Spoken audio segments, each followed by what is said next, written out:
सोलापूरमध्ये उपमुख्यमंत्री देवेंद्र फडणवीस यांचा ताफा अडवत भंडारा उधळण्याचा प्रयत्न। सोलापूर विमानतळाहून मंगळवेढ्याकडे जात असताना धनगर कार्यकर्त्यांकडून ताफा अडवण्याचा प्रयत्न। संबंधितांना पोलिसांनी ताब्यात घेतलं। रत्नागिरीमध्ये मंत्री उदय सामंतांना काळे झेंडे दाखवले। वक्फ बोर्डाच्या कार्यालयाच्या उद्घाटनावरून वाद। हिंदुत्ववादी संघटनांनी दाखवले काळे झेंडे। सांगलीच्या तासगावमध्ये आजी माजी खासदारांमध्ये जोरदार खडाजंगी। तासगाव नगरपालिकेच्या नवीन वास्तू उद्घाटनाच्या प्रसंगी खासदार विशाल पाटील आणि माजी खासदार संजय काका पाटील यांच्यामध्ये श्रेयवादावरून राडा। सांगलीच्या तासगाव नगरपालिकेच्या नवीन वास्तूच्या उद्घाटनाच्या प्रसंगी आजी माजी खासदारांमध्ये वाद। काही जणांकडून आजच्या कार्यक्रमामध्ये नौटंकी। जशास तसं वागण्याची भूमिका पुन्हा एकदा घेतली। माजी खासदार संजय काका पाटील यांची प्रतिक्रिया। कुणीही राजकीय स्टंटबाजी करू नये। सर्वच राजकीय नेत्यांनी मिळून मिसळून एक दिलानं राहावं। तालुक्यामध्ये शांतता राखावी। तासगावमधल्या राड्याच्या नंतर पालकमंत्री डॉक्टर सुरेश खाडे यांची प्रतिक्रिया। श्रेयवादासाठी काही मंडळींनी कार्यक्रमामध्ये गोंधळ घातला। तासगाव आणि कवठे महांकाळ तालुक्यामध्ये मोगलाई लागलेली नाही। आजी माजी खासदारांच्या वादाच्या नंतर रोहित पाटील यांची प्रतिक्रिया। अकोल्याच्या हरिहरपेठ भागामध्ये क्षुल्लक कारणावरून 2 गटांमध्ये वाद। वादाच्या नंतर परिसरामध्ये तणावाची परिस्थिती। अनेक ठिकाणी दगडफेक आणि जाळपोळ। घटनास्थळावरती पोलीस दाखल। जालन्यामध्ये विधानसभेसाठी इच्छुक उमेदवारांच्या मुलाखतीच्या दरम्यान गोंधळ। विद्यमान काँग्रेसचे आमदार कैलास गोरंट्याल आणि काँग्रेसचे नेते अब्दुल हाफिज यांच्या समर्थकांमध्ये राडा। मुलींना चुकीच्या पद्धतीने मेसेज करणाऱ्याला मनसेचा चोप। कामोठेमधली घटना। संबंधित व्यक्तीच्या विरोधात पोलीस ठाण्यामध्ये गुन्हा दाखल। केंद्रीय गृहमंत्री अमित शहा आणि मुख्यमंत्री एकनाथ शिंदे यांच्यामध्ये बैठक। बैठकीमध्ये जागा वाटपाच्या संदर्भात चर्चा झाल्याची माहिती आहे।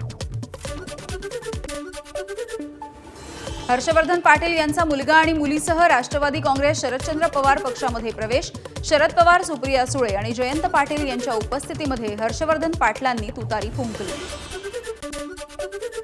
इंदापूरमधून हर्षवर्धन पाटलांची उमेदवारी जाहीर। स्वतः शरद पवारांनी जाहीर केली उमेदवारी। इंदापूरचं शिवधनुष्य हर्षवर्धन पाटील यांनी हाती घ्यावं। आपल्याला त्यांना निवडून द्यायचंय। जयंत पाटील, शरद पवार यांच्या भाषणामध्ये वक्तव्य।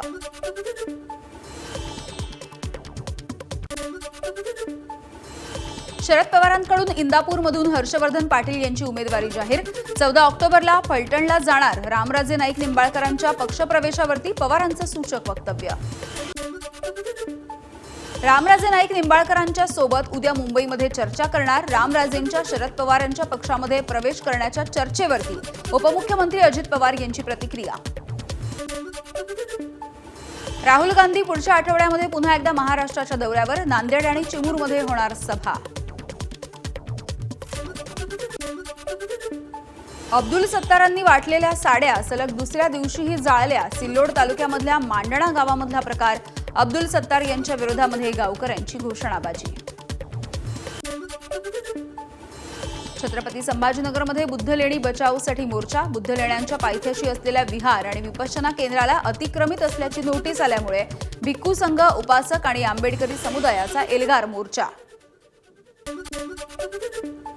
नांदेड शहरामधील सराफा बाजारपेठ आज कडकडीत बंद। बीड जिल्ह्यामधील माजलगावमध्ये चिमुरडीवरती झालेल्या अत्याचाराच्या निषेधार्थ नांदेड सराफा संघटनेचा बंद।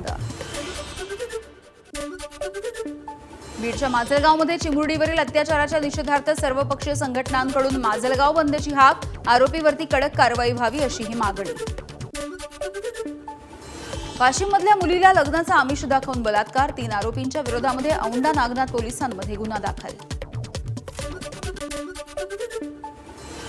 महाविकास आघाडीमध्ये जाण्याचा इशारा देणाऱ्या चिंचवडच्या समर्थकांची अजित पवारांसोबत बैठक। चिंचवडची जागा राष्ट्रवादीला मिळावी। कार्यकर्त्यांची मागणी। अजित पवारांकडून मनधरणी सुरू। उपमुख्यमंत्री अजित पवार यांच्या हस्ते लोणंदमधील पाणी पुरवठा योजनेचं भूमिपूजन। वाई विधानसभा मतदारसंघाचे आमदार मकरंद पाटील, लोणंद नगरपंचायतीचे नगराध्यक्ष आणि नगरसेवकांची उपस्थिती। 98व्या अखिल भारतीय मराठी साहित्य संमेलनाच्या बोधचिन्हाचं अनावरण। पुण्यामध्ये राज ठाकरे यांच्या हस्ते मसापमध्ये कार्यक्रम संपन्न। पुणे सातारा महामार्गावरील कापूरहोळ इथे काँग्रेसचा रास्ता रोको, माजी मंत्री अनंतराव थोपटेंवरती केलेल्या विधानाच्या विरोधात काँग्रेसचं आंदोलन। प्रकाश गायकवाड यांनी अनंतराव थोपटेंवरती केलं होतं वादग्रस्त विधान।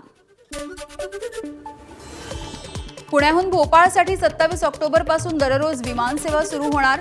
इंडिगो एअरलाइन्स ही सेवा देणार असून पुणे इंदूर, पुणे चेन्नई आणि पुणे रायपूर या मार्गावरच्या उड्डाणांची संख्या सुद्धा वाढणार। पिंपरी चिंचवड शहरामधल्या चिखली मोशी रोडवरती 3 गोडाऊनला भीषण आग। आगीमध्ये इलेक्ट्रॉनिक वस्तू जळून खाक, कोणतीही जीवितहानी नाही। आगीवरती नियंत्रण मिळवण्यामध्ये अग्निशमन दलाला यश। पुण्यामधील बोबदेव घाटामधील सामूहिक अत्याचार प्रकरणामधील आरोपींची माहिती देणाऱ्याला 10 लाख रुपयांचं बक्षीस जाहीर। माहिती देणाऱ्याचं नाव गोपनीय ठेवलं जाणार। यंदाचा विष्णुदास भावे गौरव पदक ज्येष्ठ अभिनेत्री सुहास जोशी यांना जाहीर। विष्णुदास भावे गौरव हा नाट्य क्षेत्रामधील मानाचा पुरस्कार। 5 नोव्हेंबरला पुरस्काराचं वितरण।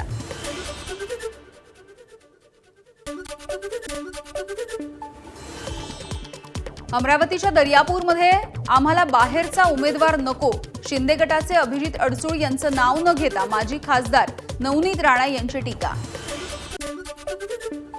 दर्यापूरच्या जागेवरती शिवसेनेचा दावा, एकदा आम्ही गप्प राहिलो, आता राहणार नाही। महायुती आणि राणा दाम्पत्याला अडसूळ यांचा इशारा। वाशिम विधानसभा मतदारसंघामध्ये आयात उमेदवारांना उमेदवारी देऊ नका, निष्ठावंत कार्यकर्त्यांना संधी द्या। ठाकरे गटाच्या कार्यकर्त्यांची उद्धव ठाकरेंकडे मागणी। मंत्रालयामधील जाळीवरती उडी मारून आंदोलन करणाऱ्या नरहरी झिरवळ यांचा त्यांच्या मतदारसंघामध्ये सत्कार। कार्यक्रमाच्या फलकावरती झिरवळ यांचा समाजरक्षक म्हणून उल्लेख। अहमदनगर शहराचं अहिल्यानगर असं नामांतर झाल्याच्या नंतर महापालिकेवरती अहिल्यानगर महापालिका सुस्वागत असा फलक।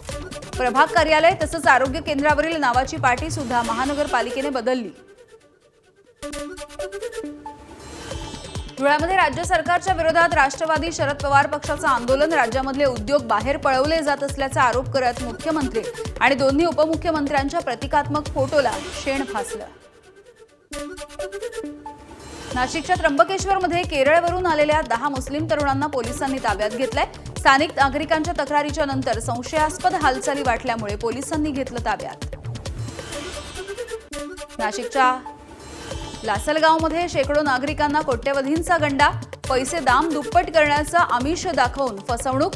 7 वर्षांपूर्वी 28 कोटी रुपयांच्या घोटाळ्यामध्ये आरोपी 6 वर्ष होता कारागृहामध्ये, बाहेर आल्यानंतर पुन्हा तेच कृत्य। एबीपी माझा, उघडा डोळे बघा नीट।